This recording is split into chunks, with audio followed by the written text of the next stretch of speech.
Boa noite a todos.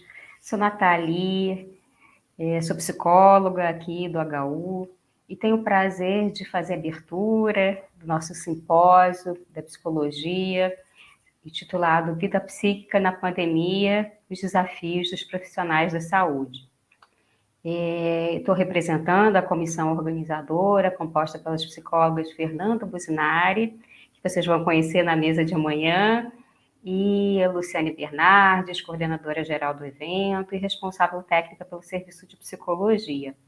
Nós contamos também com o apoio técnico dos residentes Lucas Santiago e Júlia Dandara. Obrigada aí, né, pela disponibilidade. Bom, falando do simpósio, o simpósio de psicologia aqui do HU, da UFJF, vem ocorrendo anualmente em comemoração ao Dia do Psicólogo. Ele foi pensado para apresentar temáticas do campo da psicologia hospitalar, discutindo temas como as dificuldades de comunicação em equipe, os diversos cenários das práticas de psicologia no HU, as atuações dos residentes, entre outras temáticas. Nos últimos 6 anos, ele vem ocorrendo de forma presencial, contando com palestras, rodas de conversa, mesas redondas. Nesse ano, devido à pandemia, tendo inclusive que motivou as discussões dessa edição, o evento pôde ser ampliado pelo formato online, permitindo contato, né, e a participação de pessoas não apenas do hospital e aqui de fora, mas de presenças ilustres, como o psiquiatra e psicanalista Alfredo Simonetti, além de outros profissionais de referência na área, como a doutora Liliane Cristina Leimar, doutora Janaína Siqueira, psicólogas e residentes da própria instituição. Nós passaremos agora à mesa de abertura, composta pelo doutor e professor associado da UFJF, doutor Dimas Augusto Carvalho de Araújo, atual superintendente do nosso hospital universitário, e da psicóloga, mestre em psicologia, atual chefe de unidade, Priscila Aparecida de Aquino Batista, que farão suas primeiras apresentações.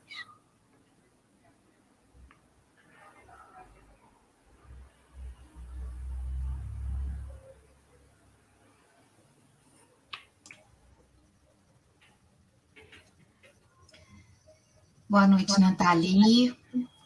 Boa noite a todos que estão aqui hoje.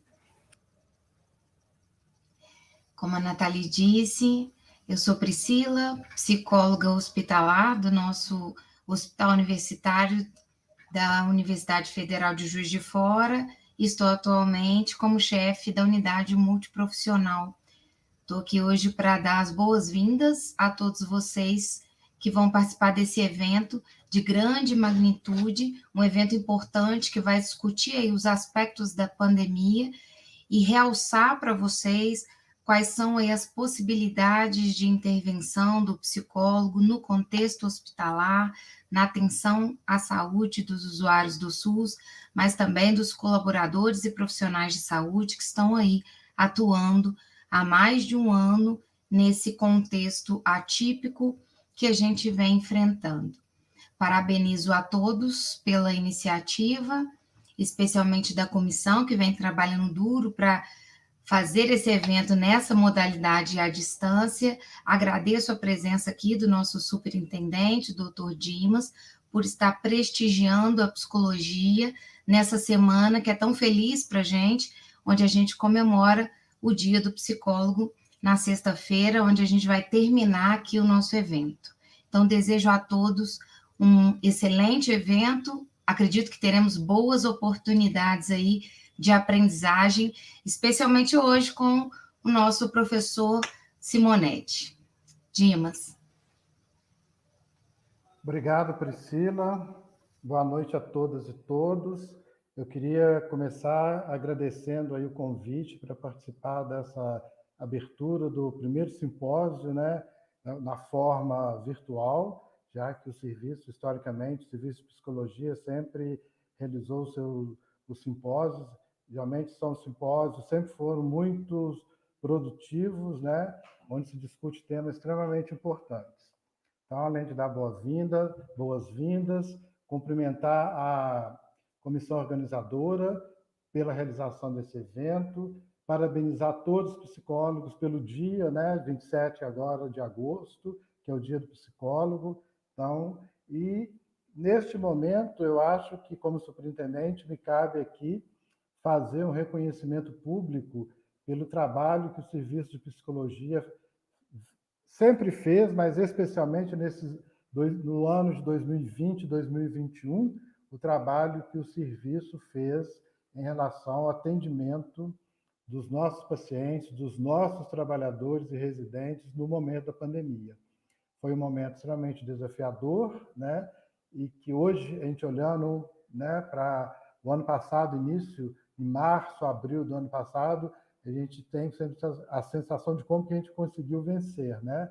Mas foi muito esforço, muita dedicação, e o Serviço de Psicologia, desde o primeiro momento, se mostrou disponível, fez um intenso e importante trabalho junto aos nossos usuários SUS, foi pioneiro no atendimento às teleconsultas, aos teleatendimentos, deu um apoio importantíssimo para a equipe que trabalha no hospital no momento de muita insegurança, muito medo, né? Um momento de extremo desconhecimento, uma crise sanitária nunca na nossa geração não vivenciou, né? A mais grave até hoje, e como se era de esperar, para mim não foi nenhuma novidade, mas foi realmente o envolvimento do Serviço de Psicologia do Hospital Universitário, também a contribuição de alguns professores da Universidade Federal de Juiz de Fora. Então, eu queria fazer esse agradecimento público e reconhecimento por esse brilhante trabalho dos psicólogos do Hospital Universitário e também dos residentes, né? Os residentes, apesar de jovens profissionais, se dedicaram, participaram, e tenho certeza que esse momento, lógico, a pandemia nos tirou de algumas linhas do processo de formação, né, que a gente estava habituado a fazer, mas acho que também, como ensino, foi um momento importante de aprendizado para os nossos residentes. Então, eu queria agradecer mais uma vez o convite e dizer que tem um bom simpósio que a gente espera, e agradecer também aí o professor Simonetti, que vai fazer a palestra de hoje, por ter aceitado essa importante participação aqui no simpósio do Hospital Universitário. Então, mais uma vez, boa noite a todos e todas, e muito obrigado. Obrigada, doutor Dimas, Priscila. Bom, passamos agora a nossa palestra magna, intitulada Vida Psíquica na Pandemia, os desafios para os profissionais da saúde, com o doutor Alfredo Simonetti. Nosso palestrante, o doutor Alfredo Simonetti, para quem não conhece, talvez, né, todos conheçam, mas é médico, psiquiatra, psicanalista, professor titular de Psicologia Médica da Faculdade de Medicina São Camilo, São Paulo, médico colaborador do Instituto de Psiquiatria do Hospital das Clínicas, também em São Paulo, da Faculdade de Medicina da USP, professor convidado da PUC de São Paulo para cursos de pós-graduação na área de saúde, coordenador do Núcleo de Estudos e Pesquisas em Psicologia Hospitalar, curador e palestrante do programa Café Filosófico da TV Cultura, CPFL, coordenador do site mapadamente.com.br, autor de alguns livros. De tirar o fôlego esse currículo. Bom, vamos à fala do Dr. Alfredo Simonetti e no final faremos perguntas. Boa noite. Estão me ouvindo, Nathalie? Ouvimos bem. Tá. Muito obrigado a Fernanda, que fez o primeiro convite, a Nathalie, a Priscila, pela organização do evento, o Dr. Dimas pelo apoio, pelo que pude compreender, não é? Ô, Nathalie, só para me orientar, quanto tempo, como é que vamos funcionar? Em torno de 1h30 de perguntas. Então, tá bom. Bom, pessoal, boa noite. Eu vou, então, propor uma conversa com vocês, uma conversa onde eu vou falar o mais tempo, depois, mas vocês também terão tempo de comentários e perguntas sobre essa questão vamos dizer, da saúde mental e na pandemia e dos desafios profissionais. Vou comentar um pouco, no geral, os desafios profissionais, mas vou focar nos psicólogos, né? E na sua relação com os outros psicólogos, com os outros profissionais. Porque esse tema, quando foi colocado como profissionais de saúde, nos lembra disso, né? Que o psicólogo hospitalar tem uma identidade muito forte de profissional de saúde, que não é a mesma coisa para o psicanalista de consultório, para o psicólogo clínico, né? Cada vez mais eu vejo que a psicologia clínica e a psicologia hospitalar vão se diferenciando. Não acho que a palavra é distanciando, mas daqui a pouco vai ser sim, porque as formações, as atualizações, as práticas vão ficar bem distintas. Eu acho que são muito distintas, né? É que no Brasil a gente tem uma predominância da psicologia clínica, né? Se você perguntar a qualquer criança de 9, 10 anos, o que é, para ela te falar o que vem à cabeça, né? Se você perguntar o que é um médico, ela vai falar de estetoscópio e branco. Se você perguntar o que é psicólogo, ela vai falar de um psicólogo no consultório, de um divã, conversando, né? Quando na prática nós já estamos em muitos outros campos, né? Eu fico à vontade para falar disso, porque eu frequento os dois campos, né? Eu sou um psicanalista, minha formação original foi a psicanálise, a psicologia, depois me fiz médico, mas isso nada, não vou falar da minha prática como médico, mas da prática da psicologia hospitalar, né? Bem, então, vamos ver. Vou contar algumas histórias para vocês que podem responder a este tema que o pessoal propôs como desafios, né? O primeiro desafio foi na preparação. Quando a pandemia chegou, né, ela chegou, essa metáfora para mim me ajuda a pensar como uma pedra enorme que caiu no meio de um lago e fez um monte de onda para tudo que é lado, né? A pandemia, então, é essa pedra que jogou água e ondas para todos os lados, né? E atingiu todo mundo, ninguém escapou da pandemia, nenhuma parte do mundo, nenhum profissional, nenhuma pessoa, acho que pode dizer que ficou ilesa, né? Então, estamos todos afetados pela pandemia, estamos todos no mesmo barco. Não, né? Não estamos todos no mesmo barco. De jeito nenhum.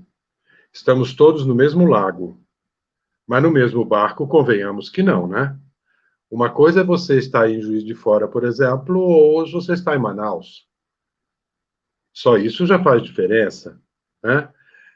Então, como os desafios que a pandemia traz depende de aonde você está no lago e a bordo do quê, né?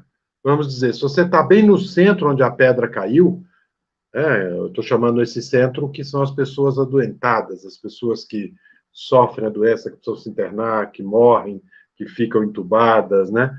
Se você está neste núcleo, o impacto é 1. Se você está no núcleo, na região um pouquinho próxima, que somos nós, é onde estamos, né, os profissionais de saúde, os médicos, psicólogos, enfermeiras, né? Então, o impacto já é 1. Mas esse impacto é diferente do impacto se você não é um profissional de hospital e está no consultório. O que aconteceu com o psicólogo de consultório? Ele teve um grande desafio, que não é o nosso tema aqui, mas só para mencionar, ele teve que aprender a trabalhar com o divã virtual, com atendimento virtual. Alguns eram contra, diziam que não funcionava, que alguns psicanalistas, por exemplo, isso não funciona. E a gente viu o psicanalista falar, tem que ser, né? Então, se você era um psicólogo de consultório, o desafio foi 1. Mas se você estava bem próximo aonde caiu a pedra, que é o hospital, o desafio foi outro, né? Então, assim, essa ideia de que estamos todos no mesmo barco é um discurso ingênuo. Podemos estar no mesmo lago, mas nem na mesma posição no lago estamos, né? Como eu dei esse exemplo. Se você está a bordo de uma canoa, ou se você está a bordo de um iate, não é a mesma coisa, né? Como é que a gente põe isso? Estou falando principalmente da questão social, talvez vocês estejam pensando, né? sim, acho que o primeiro impacto, a pandemia atinge todo mundo, mas depende da sua condição social. Depende, por exemplo, de quanto você tinha na poupança. Pense bem, uma pessoa tem 50 mil na poupança. Ela pôde usar esses 50 mil esse ano para pagar coisas se ela começou a ganhar menos. Vai ser horrível, ela perde a poupança, mas ela perdeu uma poupança. E pense naquela pessoa que não tinha 50 mil na poupança. Ela não usou aquilo, ela se endividou. Não é a mesma coisa passar a pandemia. O medo todo mundo tem, mas a preocupação com a dívida, alguns não, outros têm o lamento de perder a poupança. Né? Mas não é só no sentido social, vamos dizer assim, econômico, que a gente não está no mesmo barco. Né? Pense, se você é homem ou mulher, como é que foi o impacto em casa no isolamento? Né? Dividimos as tarefas igualmente? Dependendo do... Provavelmente sim, ou as mulheres fizeram pressão para que sim, mas será que já está em casa instituído que a responsabilidade é igual do marido e da mulher? Ou a mulher ainda se sente um pouco mais responsável? Né? Depende da profissão. Se você foi um psicólogo, nós psicólogos não sofremos tanto, porque a gente deu um jeito de trabalhar virtual, e funcionou muito bem para nós, consultório, eu estou falando. Né? Pense se o cara era um trabalhador do turismo. Esse teve muito mais problemas. Né? Então, assim, depende de onde você está economicamente no lago. Tem uma doença que só dá em pobre, né? Então, assim, alguns pobres, uma pessoa que não tenha muitos recursos, que não tenha um convênio médico, tudo bem, fala, quem tem convênio também chegou lá e estava lotado. Né? Mas não é exatamente a mesma coisa, né? De não ter nem para onde ir. Tá? Então, dito isto, vamos falar desta região muito próxima da pedra, que é o hospital. Né? Qual foi o impacto no pessoal do hospital? Bom, aqui também o impacto não foi igual em todos os profissionais. Vou contar uma cena onde o impacto foi igual e depois vou falar de outra onde não foi, tá? Maior hospital de São Paulo, o Hospital das Clínicas de São Paulo, se preparando para a Covid. Não tínhamos nenhum caso ainda em São Paulo, mas o hospital sabia o que ia acontecer e então foi recomendado que se fizesse o covidário. O covidário é qualquer unidade hospitalar especificamente dedicada ao tratamento da Covid. Então, como foi a situação lá? Era preciso transformar esse espaço num espaço grande, com leitos de UTI, de respirador, né? E houve um primeiro momento, foi muito interessante a cena, que era todos os profissionais mudando os móveis. Era tirando cadeira, tirando mesa, desmontando um tomógrafo de quinta geração que tinha lá. Né? Era um andar que tinha várias coisas, unidade de pesquisa, consultórios, né? Foi tudo desmontado para montar. E a cena que chama a atenção era médico, enfermeira, psicólogo, porteiro, todo mundo junto carregando mesa. Isso criou um certo unidade para a equipe. Esse é o momento onde as equipes, onde os profissionais estavam todos no mesmo barco, digamos, né? Mas logo depois isso começa a mudar. Né? Vocês vão se lembrar de que a recomendação do CRP, do Conselho Federal de Psicologia, né, no primeiro momento, foi de que os psicólogos fossem para casa. Isso não pegou muito bem no hospital, sabia? Eu escutei de alguns colegas. Assim, né? Profissional de saúde, agora na hora do vamos ver, vocês vão embora. Reclamando do que ele tinha visto essa notícia. Eu fui explicar para ele que não era bem assim, que o que estava sendo dito é que os psicólogos que trabalhavam nos ambulatórios do hospital, né, não adiantava ficar, os ambulatórios iam fechar, a nefro ia fechar, a oncologia ia fechar, o que o psicólogo ia fazer lá? Ia para casa mesmo. Né? Mas houve pelo menos neste hospital, um certo estremecimento quando a equipe médica de enfermagem e de físio, eu escutei isso mais de médicos, né? Essa certa estranheza com esse negócio de que o psicólogo vai para casa. Mas, na verdade, isso não aconteceu, né?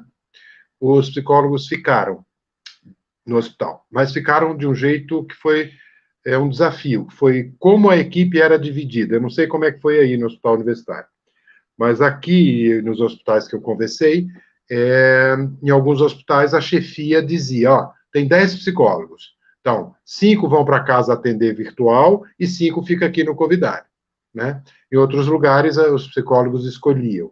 Então, cada lugar teve um desafio, né? Esse foi um desafio pessoal, né, psicológico. Eu escutei de algumas psicólogas coisas do tipo. Uma delas escolheu ficar, né, no Covidário. E aí a mãe dela reclamou. Espera aí, deixa eu só ajeitar meu telefone.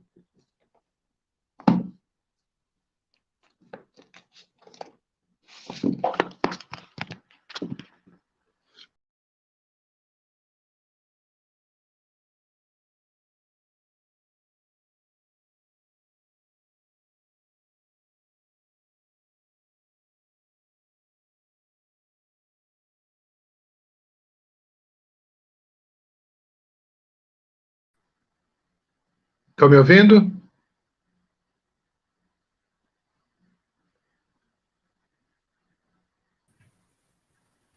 Podemos escutar agora.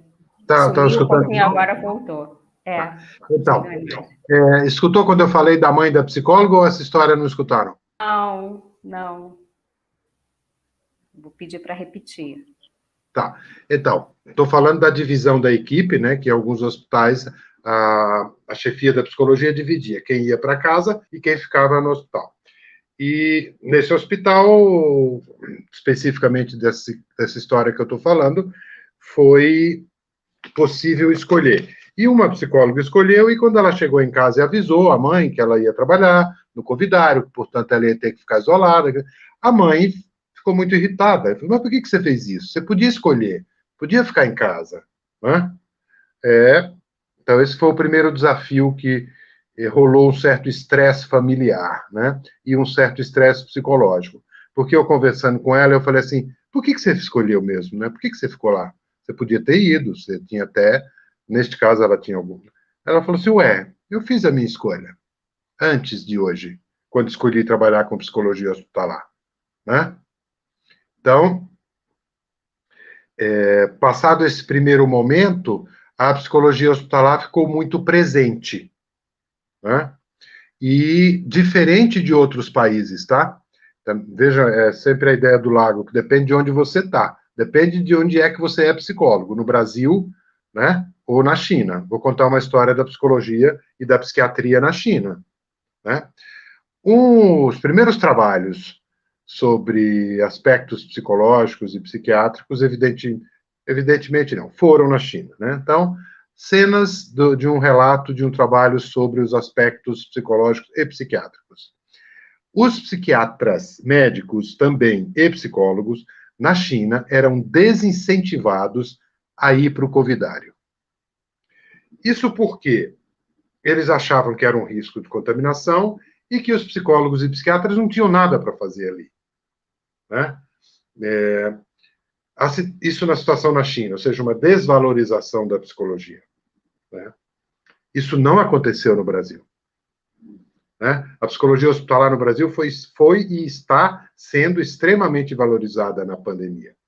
Nós, que vou falar como psicólogos hospitalares, estamos nos saindo muito bem, se é possível dizer isso no meio dessa confusão toda.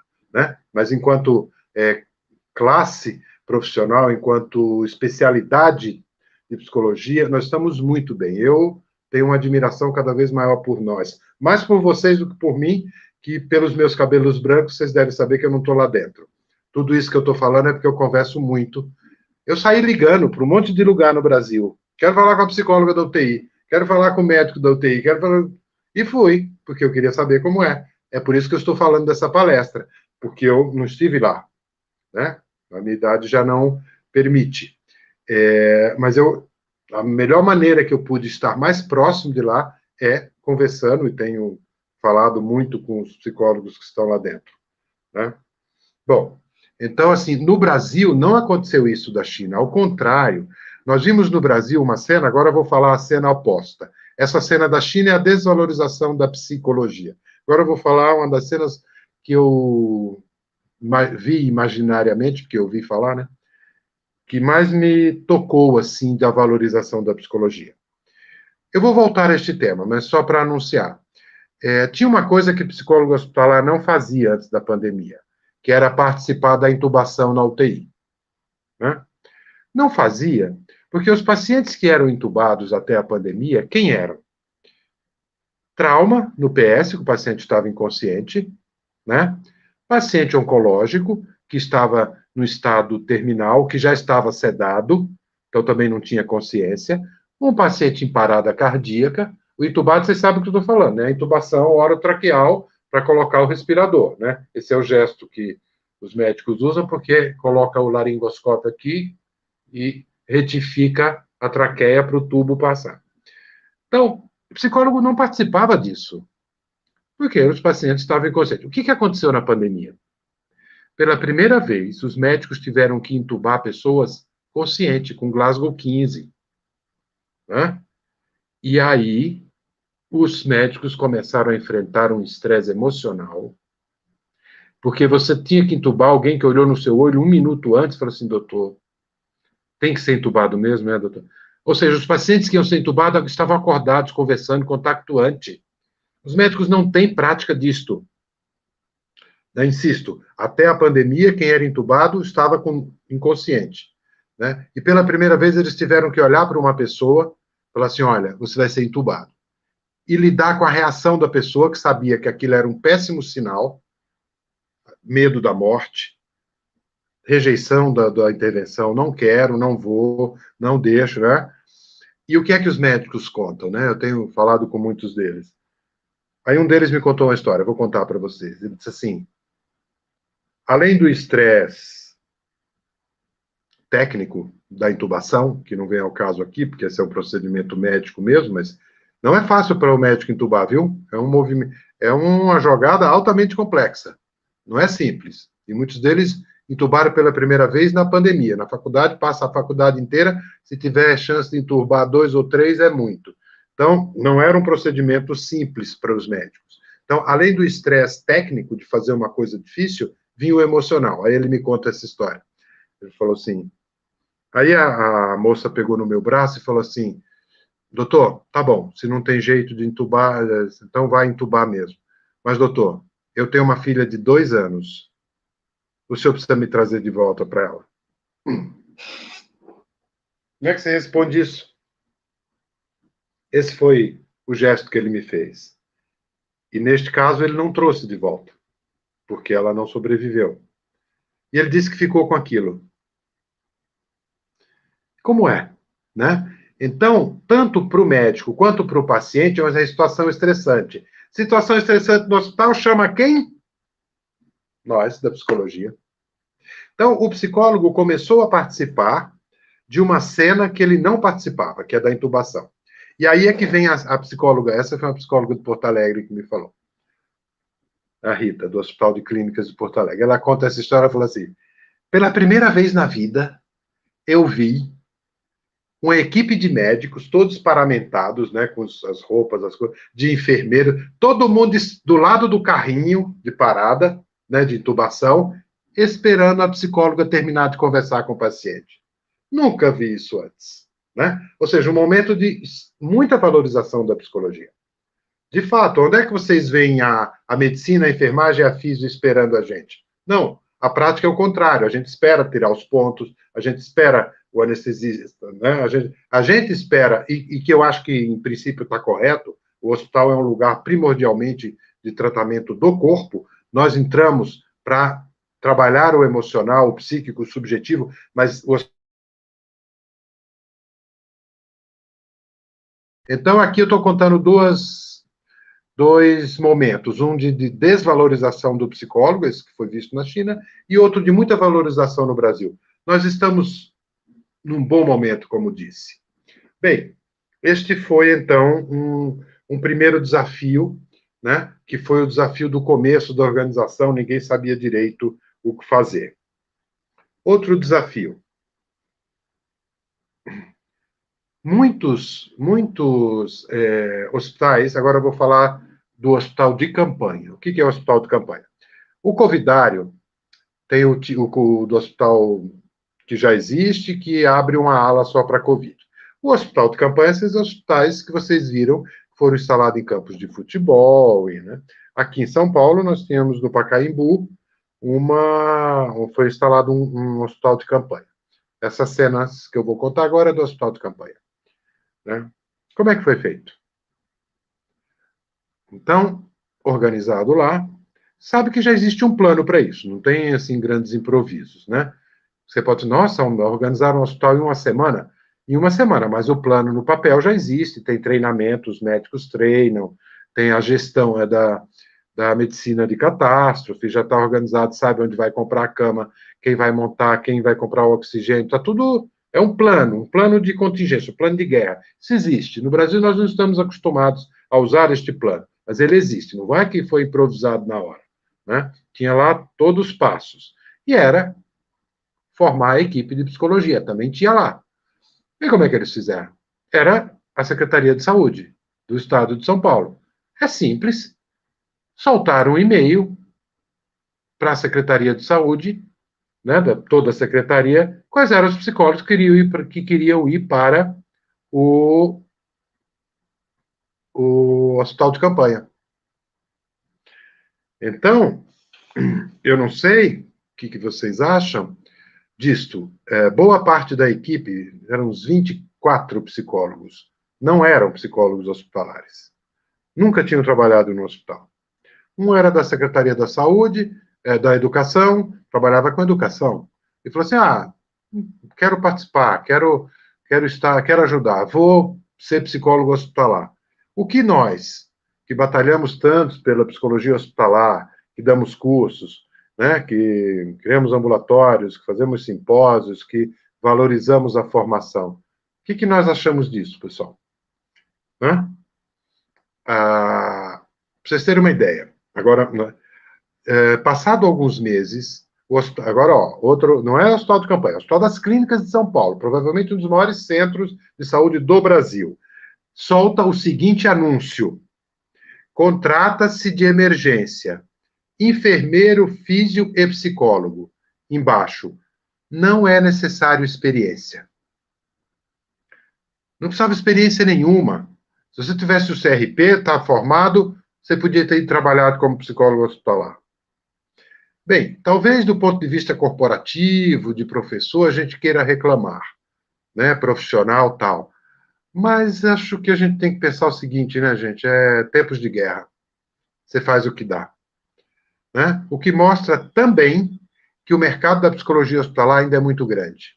Ou seja, ainda não tem profissionais para dar conta suficientemente. Porque na hora que precisou aumentar, contrataram psicólogos sem experiência e aceitaram psicólogos da rede que nunca também tinham tido experiência. Aí, a coordenadora lá desse hospital de campanha do Pacaembu, que é minha amiga de muitos anos,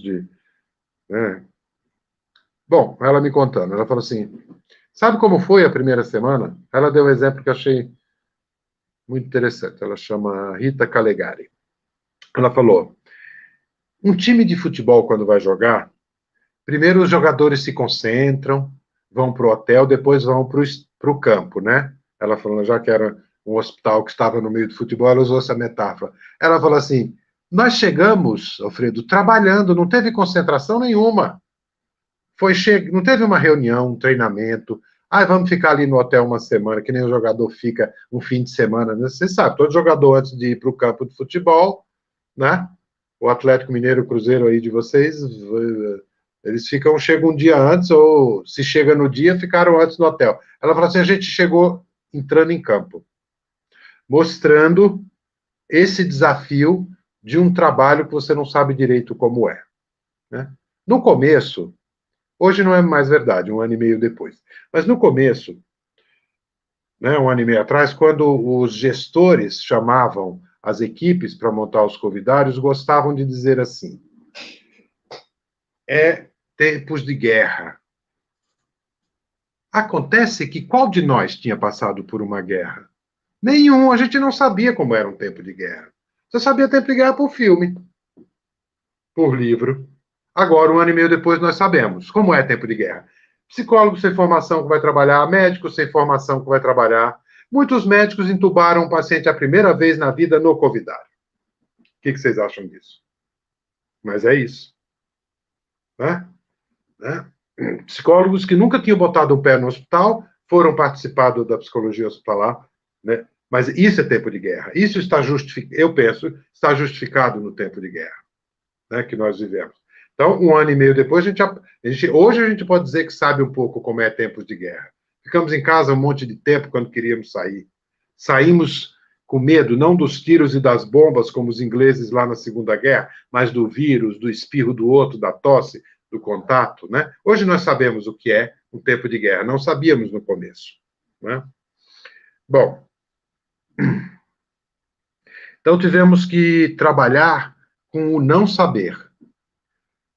Aqui tem um desafio diferente para os médicos e para os psicólogos. Psicólogos estão mais que treinados nessa questão do não saber, não é? A gente lida bem, ou não lida tão mal com a angústia de não saber, a nossa própria atividade no hospital, a gente não sabe muito bem como é que é, para onde vai, o que é, né? Já os médicos, não. Médico é treinado em jogadas ensaiadas. Quando você vê um paciente dando entrada no pronto-socorro em parada cardíaca, e você vê o médico, primeiro, pergunta para quem está trazendo frequência cardíaca, né, frequência respiratória, quantos minutos de parada, e aí você vê ele como aquela coisa que você vê muito em filme. Adrenalina, traz o choque, traz não sei o quê. Aquilo tudo é altamente ensaiado, né? Se você, em alguns hospitais, aquilo está escrito na parede. Tem um hospital aqui em São Paulo, de primeira linha, que está lá na parede do pronto-socorro, a sequência de ações que o médico tem que fazer numa parada cardíaca. Primeiro você checa a pressão, depois isso, depois da adrenalina, depois... É médico, a nossa cabeça de médico é muito organizadinha, a gente funciona, né, pela lógica. A nossa cabeça de psicólogo, não, né? Não pode ser. Porque nós estamos atrás da singularidade, da individualidade, do subjetivo. Eu falo que a nossa cabeça de psicólogo e nossa cabeça de médico, eu sou as duas coisas. Sou psicólogo e sou médico, né? Durante um tempo isso me deixou meio esquizofrênico. Hoje eu lido um pouquinho melhor com isso. Mas tinha hora que eu falo assim, peraí, quem sou eu? Como é que é, né? Hoje, para mim, é um pouco mais tranquilo a posição que eu me coloco. Se eu estou no lugar de médico, se eu estou no lugar de psicólogo, se eu estou no lugar de psicanalista, se eu estou no lugar de pai, se eu estou no lugar de filho, se eu estou no lugar de pessoa com medo da Covid, para mim isso hoje é um pouco mais claro. Mas teve um tempo que essa coisa médico e psicólogo era meio confusa. Mas, enfim, estou aqui mostrando para vocês que, para os médicos, eles lidam muito mal com o não saber. Quando o médico não sabe uma coisa, ele tem que dar um nome para aquela coisa que ele não sabe. Porque a nossa lógica de médico... vou contar uma coisa. Não sei se vocês já ouviram falar de um problema que chama hipertensão essencial. Né? Aí eu escuto aquilo pela primeira vez, né, no terceiro ano da faculdade de medicina. Hipertensão essencial? Né? O que será isso, né? Na minha cabeça de psicólogo, eu era um psicólogo fazendo medicina, eu fiz primeiro psicologia. Eu falei assim, nossa, será que aqui é uma hipertensão onde tem a ver com a essência do sujeito, a subjetividade, com a essência do ser, né? É intrínseco. Aí eu falei assim, professor, que coisa interessante esse negócio aí de hipertensão essencial, né? Ele falou assim, você entendeu? O que é hipertensão essencial? Eu falei, não sei, estou perguntando, o senhor falou, eu estou perguntando, o que é isso? Ele falou assim, não. Aí eu meio, porque dá a ver com a pessoa, eu falei, nada disso. Hipertensão essencial é o seguinte, a gente, quando tem uma hipertensão, a gente pensa, será que é porque o coração bate com muita força? Então, seria uma hipertensão cardiológica. Será que tem muito... que ele secreta muita adrenalina? Então, uma hipertensão por causa hormonal. Será que é pela dieta, porque ele come muito sal? Então, a hipertensão tem umas causas, né? E aí ele falou assim, e tem umas que a gente não acha causa nenhuma. Aí a gente resolveu chamar essa de hipertensão essencial, porque pelo menos a gente coloca no nosso protocolo. Quando é hipertensão pelo coração, faz tal coisa. Quando a hipertensão pelo rim, faz tal coisa. Quando a hipertensão é essencial, a gente faz tal coisa. Ou seja, quando o médico dá um nome para algo, a nossa cabeça de médico lida bem. O que aconteceu na pandemia? A medicina ficou uma medicina claudicante, duvidosa. Não existem certezas, né? Isso abre todo um debate que vai desde o negacionismo até opiniões médicas diferentes, né? Todo esse debate que a gente viu sobre tratamentos com remédios que não eram aprovados pela ciência, mas que na prática os médicos usavam, e que isso e que aquilo, ou seja, nós vivemos um desafio, nós profissionais de saúde, né, de trabalhar, aqui médico estou falando, porque psicólogo sempre foi assim, né? Os médicos tiveram que lidar com esse desafio do não saber, do não poder confiar nos trabalhos científicos, porque não tinha mais, não tinha ainda trabalho científico, né? Então, foi muito angustiante para eles. Já estão saindo um pouco, porque já tem 1 ano e meio, já aprendeu-se algumas coisas, já se sabe de alguns sintomas, já sabe que algumas coisas funcionam, outras não. Por exemplo, ninguém sabia que essa história da pronação ajudava. O que é pronação?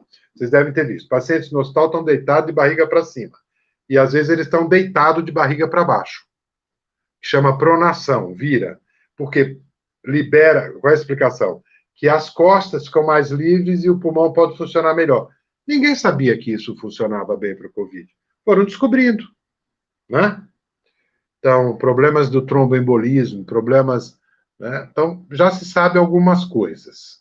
Mas esse foi um desafio para a equipe médica, trabalhar com o não saber. E vocês viram no que deu. Um monte de opinião contraditória, né? Um monte de confusão, que é o tempo de guerra, né? E ainda mais que a gente viveu essa dificuldade técnica e científica num mundo politicamente frágil, que é o nosso, né? Eu acho que nós brasileiros demos azar de ter que atravessar a pandemia num mundo político frágil. Já é difícil se fosse um mundo político organizado. O nosso, gente, além da crise sanitária, estamos vivendo, né, vocês acompanham, e da crise científica, estamos vendo uma crise política, né? Por exemplo, acho que os Estados Unidos também vive a crise política e científica.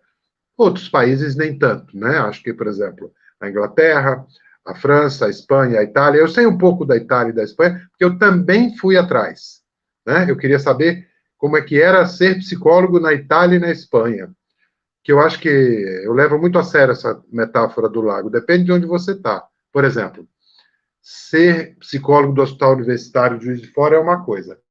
Ser psicólogo no posto de saúde de Catolé do Rocha, no interior da Paraíba, é outra coisa. Ser psicólogo no HC aqui em São Paulo é outra coisa. Ser psicólogo na Itália e na Espanha, como é? Eu fui atrás, fui falar com as psicólogas da Espanha e da Itália para ouvir. Então, eu sei um pouco dessas questões. Bom, mas então eu estou aqui mostrando que para o médico foi muito difícil. Para nós, não, né? Nós psicólogos trabalhamos muito... Eu acho que a gente trabalha muito bem com o não saber. Às vezes é a nossa praia. A faculdade inteira a gente é treinado nessa coisa de calma, vamos ver, o paciente não sabe, isso gera angústia, e a gente vai lidando com o não saber. Muito bem. Vou falar agora de 2 desafios técnicos, né? Até aqui falei de alguns desafios da profissão. Tal. Quero falar de 2 técnicas que nós fomos desafiados, no bom sentido, né? A primeira é a intubação. Já comecei falando, né, que a gente não participava. Agora participamos. Agora, eu pergunto para vocês, o que é que pode um psicólogo fazer no momento da intubação? O paciente está na UTI, com oxigênio nasal, e aí o médico fala assim, vai ter que intubar. E aí vem toda a fantasia, todo o medo de morrer, o paciente já viu o outro ser intubado e não voltar e tal. E os médicos com essa angústia, com esse estresse que eles têm, viu? Né? Chamam o psicólogo. Só que e se o psicólogo nunca atendeu aquele paciente? O que é que um psicólogo faz em 5 minutos, 10 no máximo, com uma pessoa que ele nunca viu, que não tem transferência, que ele não tem, né? O que é que nós fazemos? O que é que esperam de nós? A equipe espera que a gente acalme o paciente, que a gente contenha aquela ansiedade. Mas conter a ansiedade, quase que aprisionar a ansiedade, fazer o paciente ficar quieto para ser entubado, esse é o nosso trabalho? E se não for, qual é? Porque você também não quer que ele morra.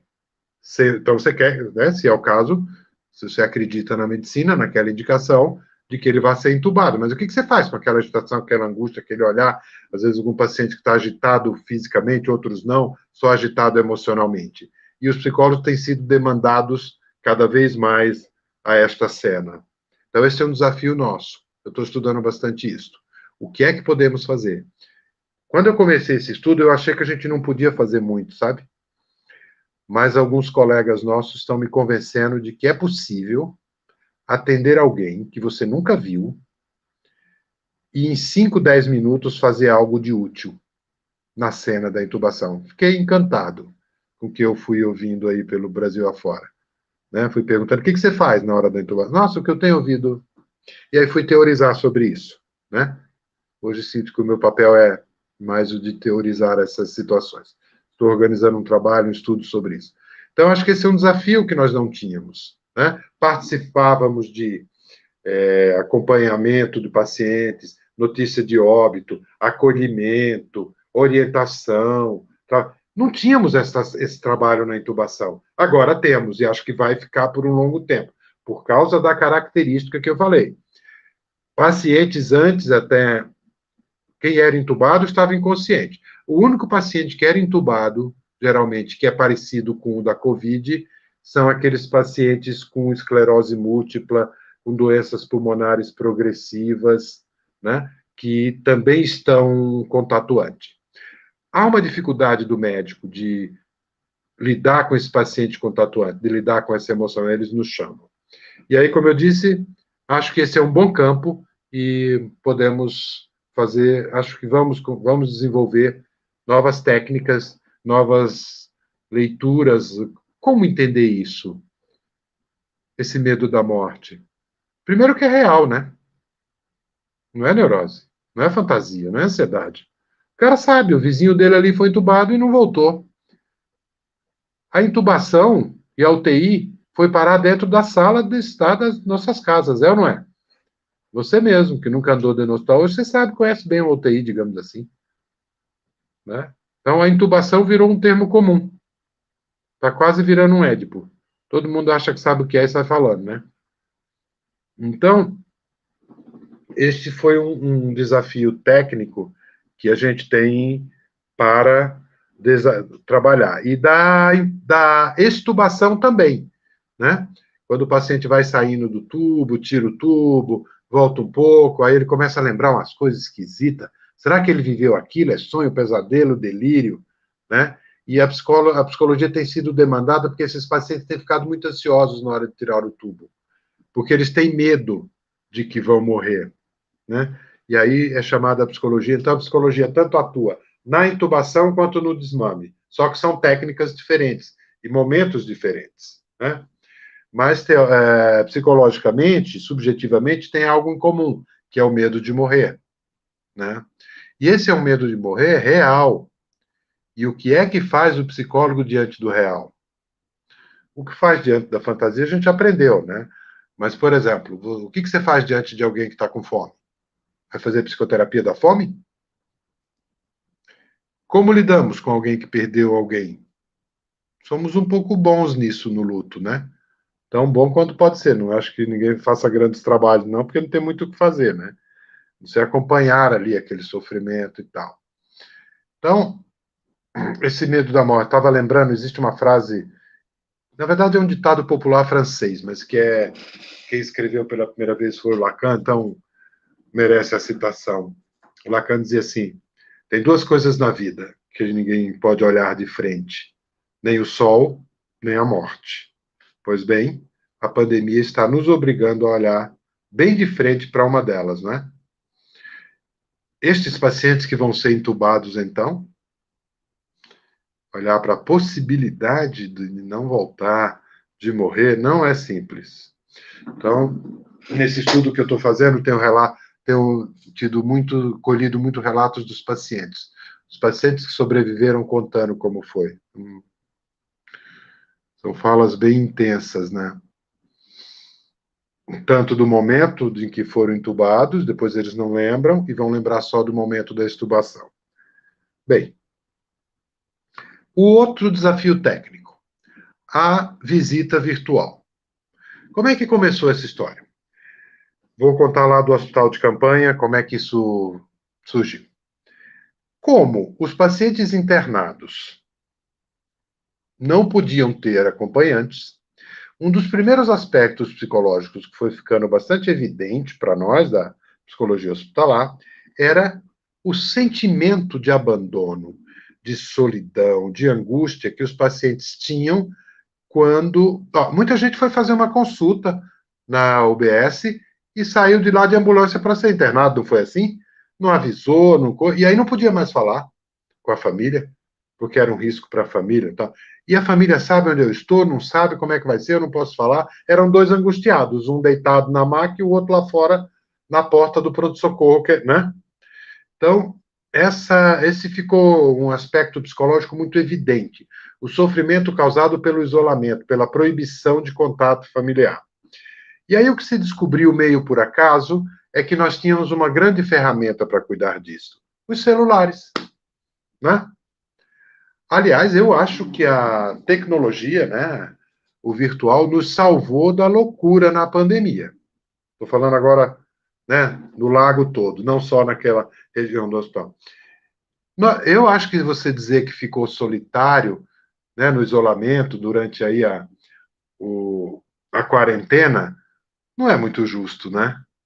Você podia falar com alguém por telefone, você podia falar com seu namorado, seu pai, sua irmã, sabe? Solitário mesmo ficou aquele povo no tempo da gripe espanhola, né, não? O cara não podia sair de casa, mal tinha jornal de papel. Hoje nós temos televisão, você fala com as pessoas, fazemos live, olha isso aqui, estamos fazendo, quantas lives fizemos ao longo desse 1 ano e meio, né? Quantas chamadas de vídeo, né? Então eu acho que sem isso, o estresse emocional, a depressão ia ser muito maior. Então, como sociedade, nós somos salvos de uma epidemia de doença mental, na minha opinião, pelo celular. Né? Que eu fico comparando. Eu não sei como é, eu não vivi lá em 1918. Mas imagine, você não podia, você nem via, né? E hoje você vê, tudo bem que você sente falta do contato, do cheiro, do toque. Né? Mas é muito diferente de você poder falar ao vivo com a pessoa. Bom, então, aí os celulares entraram no hospital como? O celular do médico, da enfermeira, que foi emprestado para o paciente falar com a família. No começo, a direção dos hospitais ficou um pouco receosa com essa história. Por quê? Porque isso expunha muito a intimidade do paciente. E não só expunha a intimidade do paciente, expunha a intimidade do hospital. Pelo celular você via se a enfermeira estava cuidando ou não, se a cama estava limpa, se o respirador estava ligado. E se numa dessas chamadas morresse alguém? Como é que ia ser o processo? Você tinha uma prova, estava ali, né, para provar. Mas venceu a necessidade e aí a direção dos hospitais começou a organizar a visita virtual. Aí veio a pergunta: de quem é a mão que segura o celular? Quem é que vai organizar isso? No começo, quem tinha tempo? Os médicos e as enfermeiras falaram assim, a gente não tem tempo. O pessoal do serviço social falou, a gente tem. E os psicólogos falaram, a gente também. Então, em alguns lugares, em alguns hospitais, começou todo mundo, fazia quem tinha tempo, né? Mais o pessoal da assistência social e dos psicólogos, talvez a enfermagem, o médico, outro, né? Mas o que se viu, aí foi assim, começou uma certa disputa. Espera aí, esse é um trabalho da assistente social ou do psicólogo ou do médico ou da enfermeira? No começo achou que tanto fazia, que todo mundo podia fazer. Mas o que se descobriu depois é que parece que aquilo não era tão simples quanto parecia no começo. Não bastava ser a mão que segura o celular. Por quê? Porque lá do outro lado tinha alguém que chorava, tinha alguém que se desesperava, tinha alguém que não queria falar. Do lado de cá tinha alguém com medo, querendo muito falar ou não querendo falar para não preocupar. Ah, eu vou dar a notícia que você é entubado, ou que eu não estou bem, ou que... Né? Começou a existir uma certa tensão, uma certa angústia. E onde existe tensão e angústia, chamam quem? Nós, da psicologia hospitalar. Aí a gente chega, né, com a nossa pequena grande mágica, chamada palavra, e trabalha. Então, esta coisa da visita virtual também foi demandando um certo traquejo de lidar com emoções difíceis que nós psicólogos temos bastante, né? Trabalhamos nessa coisa do dar mais notícias, do luto, do acompanhar uma travessia, que é o que fazemos no hospital. Então, foi se tornando também, junto com a intervenção psicológica na intubação, a assistência psicológica na visita foi ficando uma técnica que o psicólogo foi desenvolvendo em uma teoria. Temos pouca teoria ainda, estamos desenvolvendo a técnica. Então, esses são dois desafios, técnicos e teóricos. Eu acho, inclusive, que nos próximos anos... Só um minutinho. Só. Que nos próximos anos, na Faculdade de Medicina, nós vamos ter uma nova disciplina. Junto com a TTP, Teoria de Personalidade, testes, né, psicologia experimental, nós vamos ter um negócio chamado psicologia pelo virtual, atendimento virtual. Porque isso parece que veio para ficar. Não só no hospital, como nos consultórios, como, né? Acho que vai diminuir depois, mas essa possibilidade de um atendimento virtual deu muito certo para os psicólogos e para os psiquiatras, por exemplo. Já não deu tão certo para o ginecologista, né? Eu sou um psiquiatra, então, para mim, atender os pacientes por aqui funcionou bem. Para os meus colegas ginecologistas já é muito complicado, né? Para o otorrino, como é que vai olhar aqui dentro do ouvido, aqui pelo vídeo? Para os dermatologistas também se deram bem, porque hoje a tecnologia ajudou. Existe um negocinho como se fosse uma lente que coloca aqui em cima da pele e ela transmite direto pelo celular e a imagem é bastante fidedigna e os dermatologistas também estão se dando bem. Já, como eu falei, os ginecologistas a coisa é mais complicada. Para nós psicólogos, funcionou bem o atendimento virtual, né? Bom, então esses são dois desafios, né? Um último comentário antes da gente abrir para as perguntas foi a assistência do psicólogo aos outros profissionais de saúde, né? Então, houve um grande movimento da psicologia, não só da psicologia hospitalar, da psicologia como um todo, para oferecer cuidados psicológicos para a população, e, em especial, cuidados psicológicos para os profissionais de saúde, né? Foi nosso jeito de participar, foi nosso... Né? Nós tivemos vivemos durante a pandemia uma certa onda de amor, né? De um cuidado amoroso, mas um amor com medo, né? A pandemia trouxe isso, trouxe um tempo de cuidado, mas é um cuidado baseado no medo, né? E esse aqui também um pouco baseado no amor. Ofertamos. Muitas redes de psicólogos se organizaram para atendimento virtual e gratuito, né? Aos profissionais de saúde. Não funcionou. A maioria destas redes de psicanalistas, psicólogos, psicoterapeutas, terapeuta comportamental, todo mundo se organizou, cada grupo fez. A procura foi nada de médico e de enfermeira.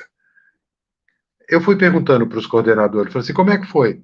Ah, Alfredo, foi frustrante. A gente se organizou, acho que a gente fez algo errado, porque não vinha ninguém.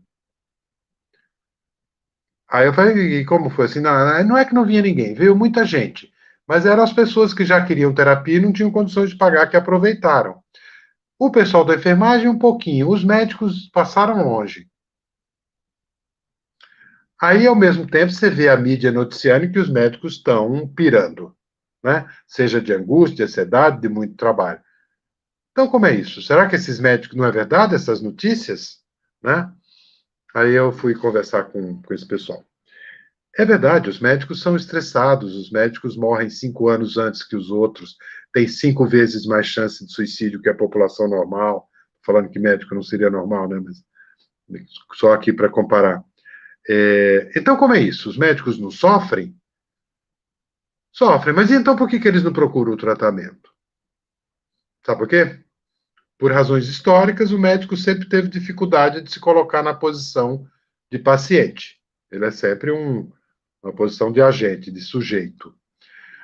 Alguns, como disse meu amigo, que eu fui discutir com ele, falou assim: eu tenho vários médicos de clientes, eles podem pagar. Eles não iam atrás dessas redes.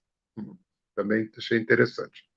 Mas o que eu achei mais interessante foram duas informações de um estudo do Conselho Federal de Medicina, perguntando para os médicos como é que eles lidavam com o estresse. Você pode procurar psicoterapia, você pode tomar remédio, você pode. Sabe o que ganhou a primeira técnica do pessoal de médico para lidar com o estresse da Covid? Dormir. A coisa que eles responderam que mais acalmava, que mais era dormir. Segundo, beber. Então, o que os médicos, de modo geral, encontram como canal para lidar com o estresse? Dormir e bebida. E a terapia, aqui, um desafio nosso. Quem trabalha em hospital vai reconhecer a cena que eu estou falando. Imagine que você está lá atendendo a Dona Maria porque a residente da oncologia pediu. Aí você termina de atender a Dona Maria, está saindo pelo corredor e você vê a menina da oncologia. Você, deixa eu te dar um retorno da Dona Maria. Não, a Dona Maria, acho que agora ela está bem, mas ela tem uma certa angústia, porque a mãe dela, não sei o quê, não sei o quê. Você vai falando, vocês duas, né, você da psicologia, a menina a residente médica da psicologia, da oncologia, vocês vão indo para a lanchonete, e aí a menina da medicina fala assim, a médica fala, sabe que às vezes eu penso que a minha mãe é assim também, porque a minha mãe, aí começa a falar da mãe dela, e às vezes me dá uma coisa na minha mãe, não sei o que, aí começa a se comover. E você leva aquele papo com ela, meio amiga, meio psicóloga, né? E vai tudo bem, até a hora que você fala assim, olha só, fulana, vamos imaginar, Camila. Camila é a médica e, sei lá, Tereza é você, a psicóloga. Aí a Tereza fala para a Camila, olha, Camila, aqui, você sabe aqui no Hospital Universitário a gente tem um núcleo de atendimento à saúde mental dos profissionais. Tem umas psicólogas lá, você não quer marcar um horário lá para você? Aí a doutora Camila vira a doutora Camila e fala, não, não. Ou seja, médico, de um modo geral, ele gosta da psicologia, mas ele quer fazer terapia de carona. Enquanto vai para a lanchonete, enquanto fala do outro paciente.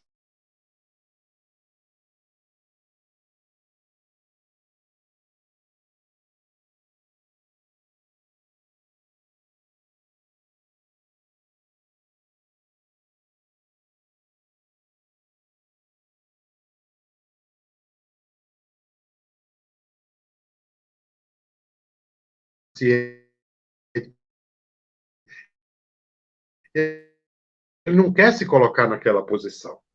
Para ter...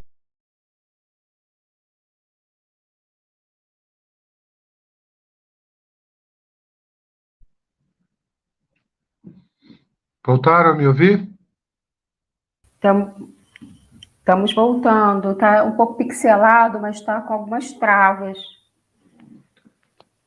Acho que Estão me ouvindo ou não? agora sim. A gente foi até a doutora Camila não Então, gostar aí da a indicação da doutora Camila psicologia. fala assim, não, né? Entrando nesse assunto aqui, médico não consegue se pôr no lugar de paciente. Aí nós, psicólogos, isso tá vendo? Resistência. Médico é assim mesmo. Não sei o quê, não sei o quê. Né? Aí outro dia eu fiquei pensando assim, e se a gente parasse de brigar com isso? Não existe psicanálise de rua, sem consultório, que os psicanalistas... Eu tenho vários amigos que saem na rua aqui em São Paulo atendendo morador de rua, sem divã. Então, se tem psicanálise de rua, por que não pode ter terapia de corredor? Por que nós, da psicologia hospitalar, não nos organizamos teoricamente um pouco para oferecer essa mínima escuta aos nossos colegas? Embora eu acho que a minha ideia instigante ela não vai dar certo. Porque a Camila e a Tereza vão acabar virando amigas. Elas vão ter conversas de amiga, mas nem é esse o problema. Imagine que a Camila falasse para a Tereza das coisas dela, das intimidades dela. Aí no outro dia estão as duas atendendo ao paciente e a Camila falou para a Tereza, mas a Tereza não falou da Camila. Não vai dar muito certo. Mas eu acho que talvez a gente pudesse parar de brigar, de criticar os médicos e se oferecer um tantinho de terapia de corredor. Talvez vá bem, sabe? Ok, pessoal, vamos ouvir aí se temos questões, comentários.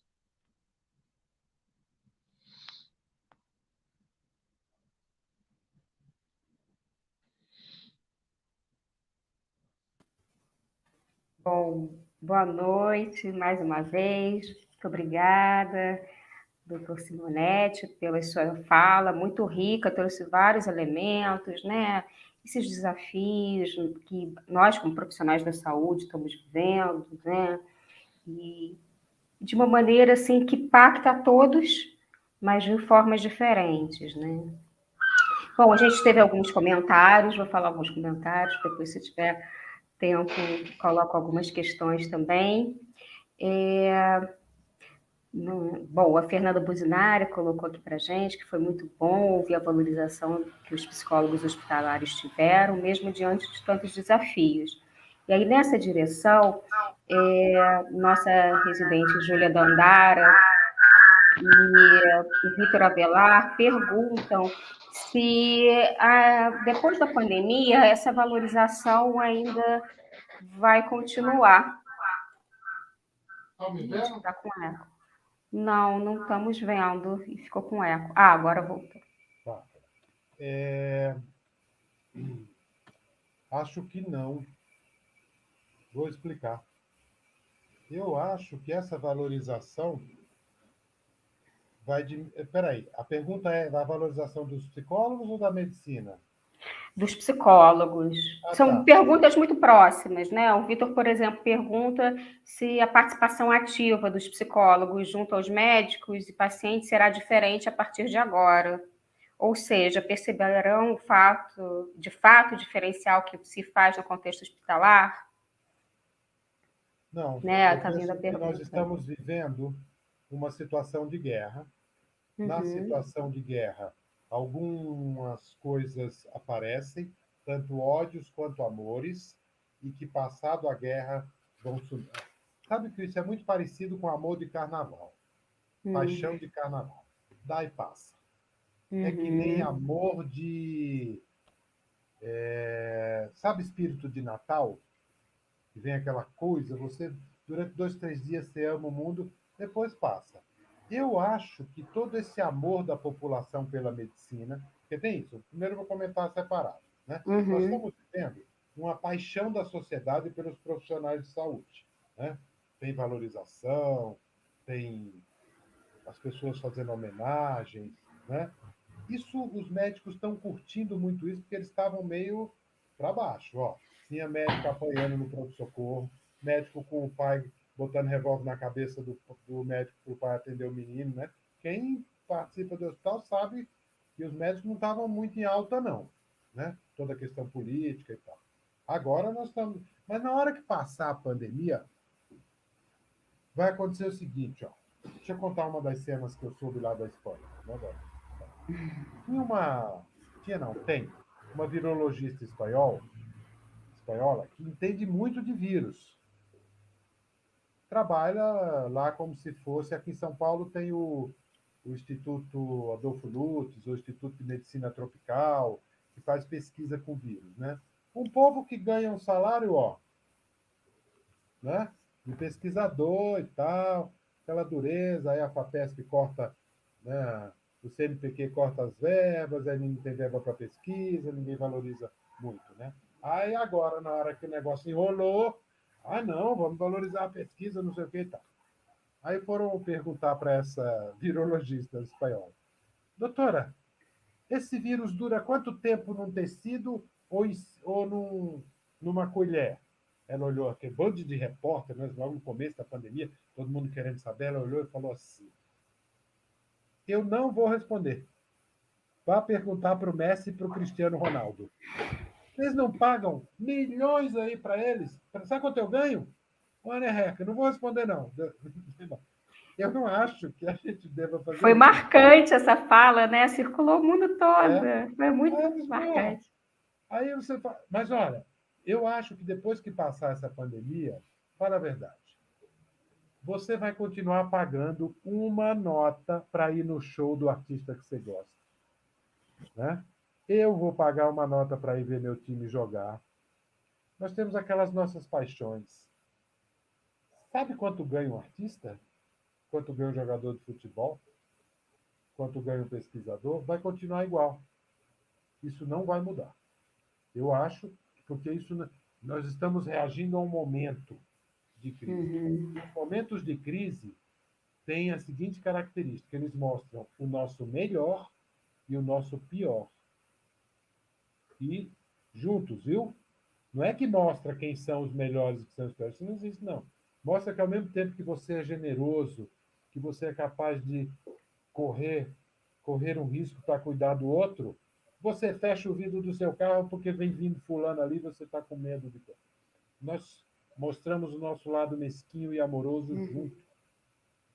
Bom, então, dito isso, eu acho que em relação à população e na valorização da medicina, isso vai voltar ao normal. O trabalho do psicólogo valorizado no hospital também acho que vai voltar.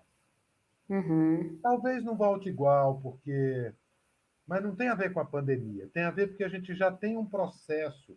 Nós já estamos há alguns anos ocupando o hospital, sabe?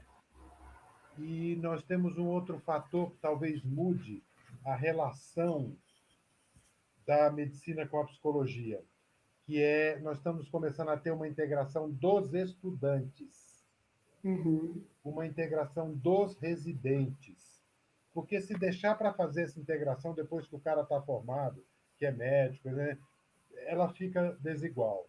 Mas olha o que aconteceu no projeto de pesquisa que eu estou participando, que eu achei curioso. Talvez aponte algo. Eu dou aula numa faculdade de medicina, né?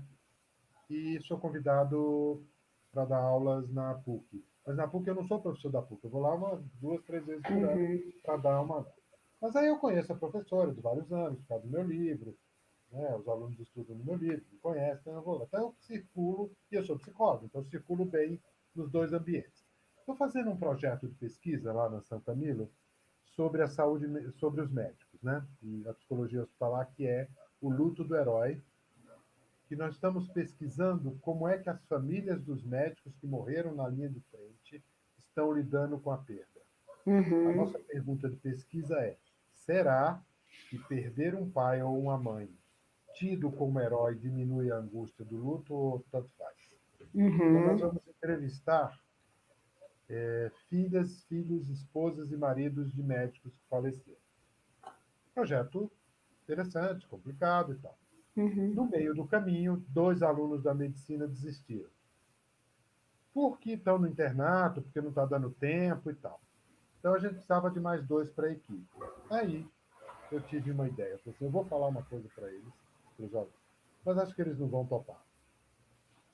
E eu falei assim para eles, por que em vez da gente, né, divulgar a vaga para esse projeto de pesquisa aqui na Faculdade de Medicina, para ter mais alunos de medicina, por que a gente não fala com o pessoal da psicologia e a gente teria dois estudantes de psicologia no projeto? Achei que eles iam, professor, não, deixa assim. Nossa, que legal, professor, vamos. Eu falei, hein? Resultado, eu divulguei, tiveram os alunos de psicologia interessados, e a equipe de 5 foi, né? pega mais esses dois. Então, hoje nós temos uma equipe de 5 estudantes de medicina e 2 de psicologia, já fazendo um projeto de pesquisa, né? Então, talvez essa... Mas eu acho que, por outro lado, tem as dificuldades, a medicina é muito estruturada. Então, respondendo a sua pergunta, eu acho que não vai mudar muito, não, tá? Tá. A gente até vai falar do grupo Ilutar, né, que foi realizado aqui pelos residentes, sob supervisão de uma professora daqui, no último dia do evento, né? Espero que as pessoas possam participar, também fazer perguntas. Bom, a nossa colega, a Monique Martins Lombardi, escreve aqui para a gente: obrigada pelos apontamentos, Simonete, compartilho das questões colocadas, especialmente algumas que permeiam a praxis do psicólogo nesse momento. O que fazer com todo esse adoecimento social que afeta os pacientes? Você exemplifica a questão da fome, algo que é presente na vida dos nossos pacientes. Como responder a esse adoecimento social, dada as nossas limitações enquanto profissional? Como cidadão. Você não vai responder a isso como psicóloga, nem eu como médico. É como cidadão. Por exemplo, vou dar um outro... Às vezes me perguntam muito, né, se fulano de tal é psicopata, se... Eu falo assim, essa pergunta não cabe. Não é um problema de doença mental, é um problema social. Se você acha que o Lula é isso ou que o Bolsonaro é aquilo, não patologiza. Não é com um diagnóstico médico, seja para um ou seja para outro, ou para o Hitler, ou para o Mussolini. Ah, Hitler era um doido. Dizer que Hitler era um doido é um perigo. Porque você quer dizer que tudo aquilo foi feito só por causa do delírio de um homem? Você quer esquecer que por trás de Hitler tinha uma Alemanha, tinha um monte de alemão que compartilhava das ideias dele. Como hoje no Brasil, né? Por exemplo, se você critica o Bolsonaro, o problema não é o Bolsonaro sozinho. Tem muita gente que pensa aquilo mesmo. O Trump. O Trump não estava sozinho. O Trump representa muita gente que acha mesmo que você tem que matar negro, que você tem que queimar negro, queimar índio. Esses caras, eles só são os representantes. Se você quer responder a isso profissionalmente, primeiro que é um erro, na minha opinião, filosófico. Né? Ou seja, respondendo a sua pergunta, é como cidadão que nós vamos fazer essa... Se a doença é social, é como ator social e não como médico ou psicólogo que a gente vai agir, tá? É quando você sai do hospital, vai para passeata, faz alguma coisa. A Luciane Bernardes, nossa colega, né, chefe de serviço, comenta e pergunta: sua palestra está fantástica. Quantos insights que ocorreram com tantas reflexões. Gostaria de saber da sua opinião acerca do pós-pandemia. Você acredita que essa participação ativa dos psis junto aos médicos e pacientes será diferente a partir de agora? Ou seja, já é pergunta, né? Acho que isso é uma coisa forte para a gente, enquanto equipe, sabe, de psicologia, esse lugar da psicologia dentro do hospital, né? Ou seja, perceberão o fato diferencial do psi, que o psi faz no contexto hospitalar? Eu acho que até podem perceber, mas é o Vitor que falou isso, né? Foi o Vitor. Peço desculpas. Tem uma coisa que é maior do que essa percepção, que é a estrutura corporativa e científica, né, da medicina. Os médicos, Vitor, são frios ou não reconhecem a emoção. Não é que eles são burros e eles sabem que a emoção não é isso, não. É porque é o método científico que não precisa disto. Tá? Não é uma questão pessoal. Porque se você conversa com esses médicos, você vai descobrir que eles são normais, que eles choram, que eles têm emoções, que eles... Acontece que quando ele ocupa o papel de médico, que é um papel definido, é uma questão mais epistemológica do que psicológica. E outra formação também, né? Acho que a gente tem que partir, que a gente está partindo de formações diferentes, né? Isso realmente é algo para se levar em consideração. De formação, deixa eu dar um exemplo. Né? A pedagogia do médico e do psicólogo é muito diferente. Médico aprende na pedagogia da humilhação. Como é que é isso? Assim, discussão de pacientes na medicina. paciente está no leito, todos os estudantes e professores em pé. Esse negócio de fazer rodinha sentada é coisa de psicólogo, viu? Nós é que podemos sentar e ficamos discutindo. Médico fica tudo em pé. No round, né? Né? E nós do psicólogo hospitalar também não temos onde sentar. O psicólogo hospitalar está no hospital, mas comparado com nossa psicologia, a psicologia que sustenta o psicólogo é a psicologia do amor. É a pedagogia do amor. A pedagogia que ensina o médico é da humilhação. É assim, ó. O professor falando com um estudante de medicina. Doutora, o que o paciente tem? Ah, dor na barriga. Dor na barriga ou dor de barriga, doutora? Isso na frente de todo mundo, viu? Uhum. Já passa o maior carão lá. Doutora, a senhora não vai virar médica, só precisa falar. Não, uma dor na barriga, dor no abdômen, quadrante esquerdo. Muito bem, doutora. Hipótese diagnóstica, apendicite. Muito bem, doutora. Tratamento. Então, professor, doutora, seu paciente acaba de morrer. Quem é o... Essa doutora era R2. Quem é o R3?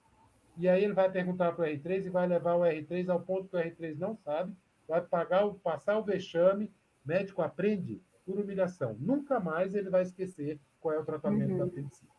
Uhum. Certo? Esse é o ensino médico. Tem Uhum. 2.500 anos, desde Hipócrates. Não é só agora que é assim. Uhum. Como é na psicologia? Você está lá. Aí você começa a falar do caso. Aí você se emociona. Você está meio triste. Aí a professora fala assim, como este caso te toca? Aí você fala, lembra meu avô. Fale um pouco do seu avô. Porque nós, na psicologia, acreditamos que a coisa... Eu vou mostrar a cena da minha amiga Cassiana, a gente, no 4º ano da medicina, aprendendo a examinar um paciente, né? E aí ela, aprendendo a examinar o paciente, os olhos marejaram assim. Aí o professor virou e falou assim, o que foi? O que é isso? Ai, professor, ele lembra meu avô. É verdade o que eu vou falar, viu? Ele virou para ela e falou assim, doutora, a senhora quer virar médico ou vai fazer filosofia? Uhum. Você percebeu, Vitor? Assim, ó, é o que a Nathalie falou. A formação é de lógica, de reprimir a subjetividade. E a nossa, de psicólogo, é de valorizar a subjetividade. É uma questão metodológica. Não é porque esse médico, esse professor que falou isso para minha amiga Cassiana, seja um frio, um insensível. Não, não. Ele na casa dele chora, se emociona e tal. É que no lugar de médico, a medicina científica não precisa da emoção. Uhum. Então, as coisas vão continuar complicadas quando passar a guerra, viu? A luta não é pessoal, é epistemológica. Uhum. É, e aí a Luciane, agora sim a pergunta dela, né? A partir do teu contato com profissionais de diversas instituições em diferentes regiões, considerando as diferenças tecnológicas de processo de imunização, como você acha que vai ficar a equipe multi, o trabalho da equipe multi? Eu acho que isso vai ficar bem. Isso, assim, especialmente a nossa parte. A equipe multi já era uma realidade. Uhum. Não é a pandemia que criou. A pandemia, ó, vou falar uma coisa assim, se alguém discordar, me avise. Eu acho que a pandemia não trouxe nada muito novo. O que a pandemia fez foi acelerar os processos que já vinham. O que a gente viu? O mundo virtual que explodiu. Já vinha, certo? O que é que a pandemia trouxe de novo? O home office. Já vinha, né? Não teve uma novidade substantiva. A gente teve uma novidade no ritmo, né? As coisas ficaram mais aceleradas. Então, a equipe multi já vinha. E sabe por quê? Porque nós, psicólogos, fizemos um trabalho muito bom. Viu? Nós somos uns metidos. Não tem quase hospital no Brasil, não tem um de nós. Porque onde não nos contratam, a gente vai de voluntário. Né?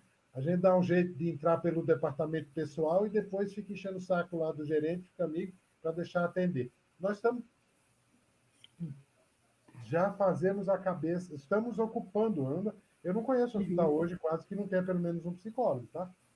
Então, essa realidade da equipe multi vinha. Agora, o trabalho, na minha opinião, ainda vai continuar paralelo, multi ou diferente. Uhum. O que não deixa de ser, eu acho que é um pouco saudável. Quando o psicólogo virar médico, não precisa de psicólogo. E eu também ensino para os meus alunos que ele não tem que virar psicoterapeuta para ser um bom médico. Ele só tem que virar um médico que conversa. Porque às vezes os Uhum. médicos não sabem o que fazer, a história de psicologia médica, de humanização, eles confundem humanização com virar psicólogo. Não, não é para você virar psicólogo, não é para você tratar o édipo do seu paciente. Você só tem que ser gentil, converse, deixa a paciente falar, escute.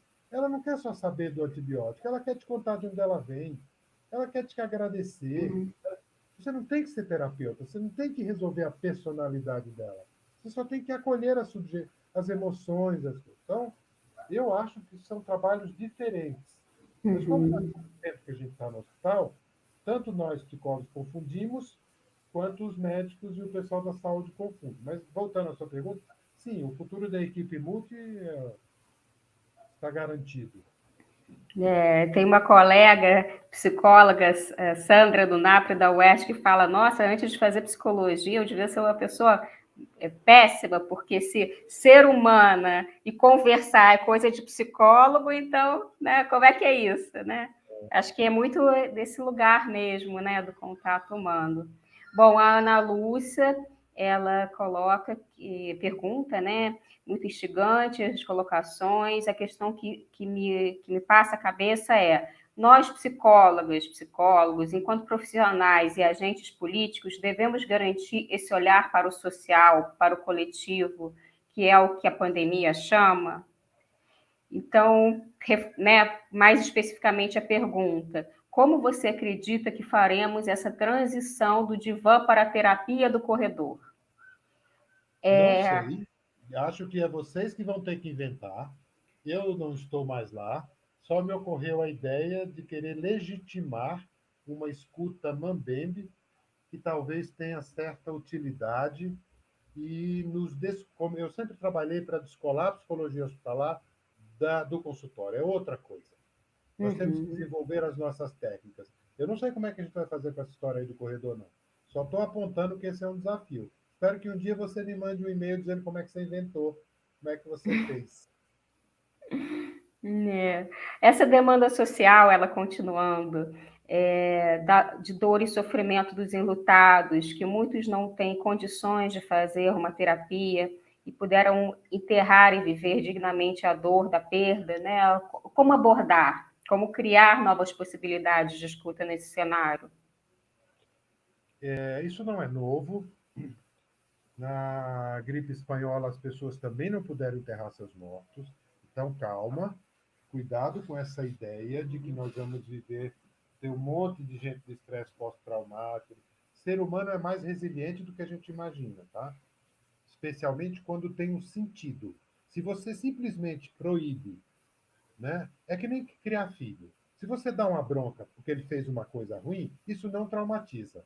Agora, Uhum, você está, né, frustrado com as suas coisas, ele não fez nada e você dá bronca, traumatiza. O que uhum, traumatiza o ser humano é a dor sem sentido. Quando eu não posso fazer o luto do jeito que eu queria com a minha mãe, com meu pai, mas eu entendo que isso tem um significado, isso não traumatiza.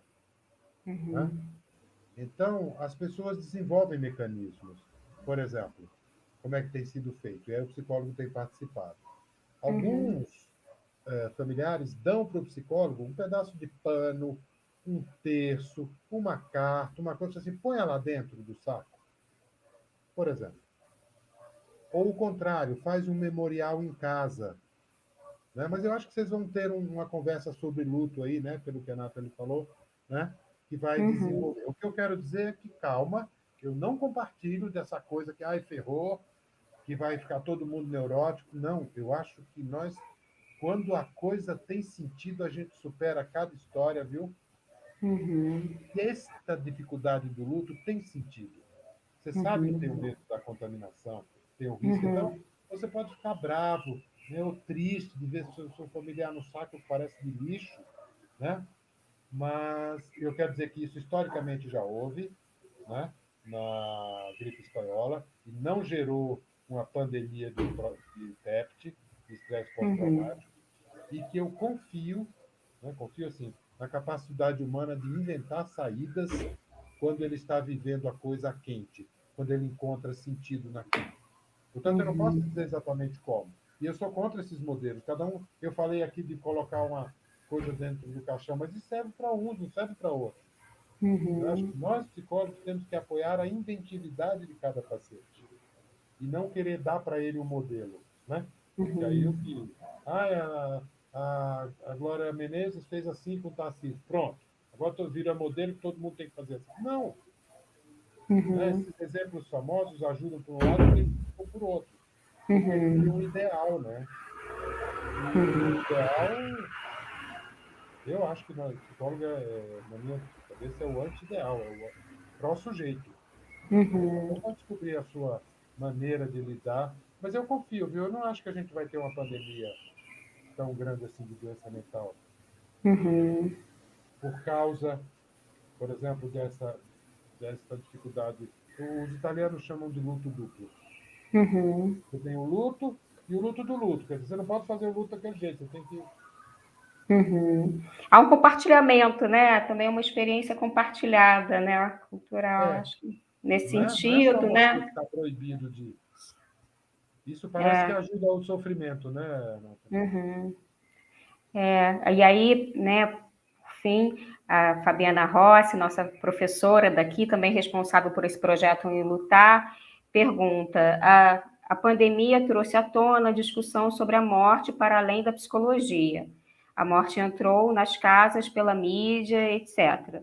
O senhor considera que a morte interdita pré-pandemia pode ser repensada após nossa experiência de contato direto com essa possibilidade em larga escala, nesse momento pandêmico?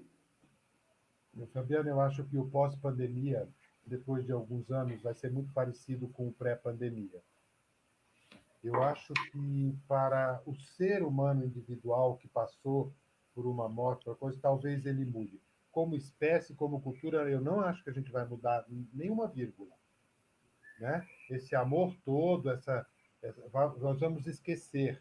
É quase um mecanismo de ação, de defesa, né? Então, eu acho que a nossa relação com a morte, enquanto cultura, não vai mudar. Olha só, Fabiana, não mudou com a AIDS, com a gripe espanhola, com as guerras. Então, assim, uma coisa é o indivíduo. Eu, se passei por tal experiência, mesmo depois, anos depois, a gente não esquece coisas que aprendeu com os maus momentos, a gente esquece. Então, assim, eu não tenho essa visão de que o mundo vai ser um mundo mais amoroso, mais ecológico. Vai nada. Na hora que passar a emergência, nós vamos voltar a fazer as mesmas coisas que antes. Não sou muito otimista nisso aí, não. O sofrimento pode mudar os indivíduos, não vai mudar a espécie. Não mudou. Nós já passamos por grandes sofrimentos. Eu acho que não. Porque que nem a guerra. Quem viveu a guerra sabe de uma coisa. Você e eu que não vivemos, temos avós que viveram. Talvez você pense, o que a guerra fez com os nossos avós não passou para a gente. Para nós, a guerra é né? Uma informação de livro. Mesmo tendo um avô que veio da Itália, ou um pai que veio da Espanha, que não sei o quê, experiência não se passa. É muito complicado isso. A gente está se aproximando do final, mas eu queria colocar uma pergunta que acho que foi um ponto de discussão no grupo, né, no grupo de psicanalistas, né, que são membros da Associação de Psicanálise de Casal e Família, né, que foi o ponto de como a nossa clínica, né, ela, dentro desse impacto da pandemia, ela trouxe uma certa horizontalidade da experiência do profissional da saúde com a população, né? E é porque o risco estava colocado para todos, né? Em alguns momentos até mais para os profissionais da saúde, né? Então, a minha pergunta é, como nós profissionais da saúde podemos lidar com o próprio medo? Eita. Eu acho que às vezes a gente nega. Se os médicos sempre fizeram isso, ao cuidar da dor do outro, esquece a sua, né? Por que os médicos acham que não vão pegar, né? Eu acho que nós, psicólogos, às vezes, escapamos da nossa angústia cuidando da angústia do outro, né? Não sei se vocês já sentiram isso. Sim. Você está de férias, aí você tinha tudo para estar bem. Você está com seu marido, com seu filho, uma viagem legal, não sei o quê. De repente você está lá angustiado, aí você não sabe por quê. Aí você se lembra que faz 20 dias que você não escuta problema de ninguém. Acontece que se você não escuta problema de ninguém, você começa a escutar os seus. Então, eu acho que nós temos que tomar cuidado com a negação. Não é porque a gente é profissional de saúde que a gente não, Uhum. né? Eu acho que a gente lida um pouco assim, negando um tanto, né? E dando significado. Eu acho que quando a gente, como eu disse, quando a gente dá significado por uma coisa, a gente suporta, né? Eu vou ver se essa tese bate. Quando as famílias dos médicos, se eles dão um significado de que foi um herói que morreu, se isso muda a perda, não sei. Uhum. Eu acho que, não sei se tem mais perguntas.